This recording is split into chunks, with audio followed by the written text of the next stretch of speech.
কবিতাৰ শিৰোনাম মুখাবিহীন ছবি। কথা নীলোৎপল শৰ্মা। আবৃত্তি চুমি ভাগৱতী।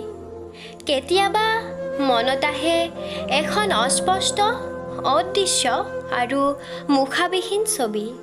মনত আহে কেতিয়াবা বহুত অৰ্থবিহীন আশা। কিন্তু যেতিয়াই বাস্তৱত সেইবোৰ চুব বিচাৰোঁ, হঠাৎ যেন চাৰিওফালে অন্ধকাৰ আৰু অন্ধকাৰ।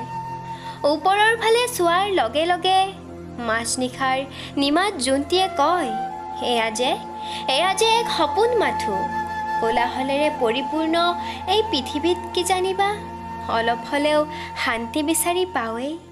তাৰ আশাতেই আজিও থমকি ৰওঁ। কেতিয়াবা কাৰোবাৰ বাবে এক শক্তিৰ উপলব্ধি হয়। সময়বোৰো অতি মূল্যহীন হৈ পৰে। আৰু কেতিয়াবা এই সকলোবোৰ আশা চকুৰে চকুলো হৈ সৰিব ধৰে। লিখিব মন যায় কেতিয়াবা বহুত শব্দবিহীন কবিতা, গাব মন যায় সুৰবিহীন গান। কিন্তু কি কৰিম কোৱা? মই যে এটা কল্পনাত ডুব যোৱা আত্মাহে মাথোন। ধন্যবাদ।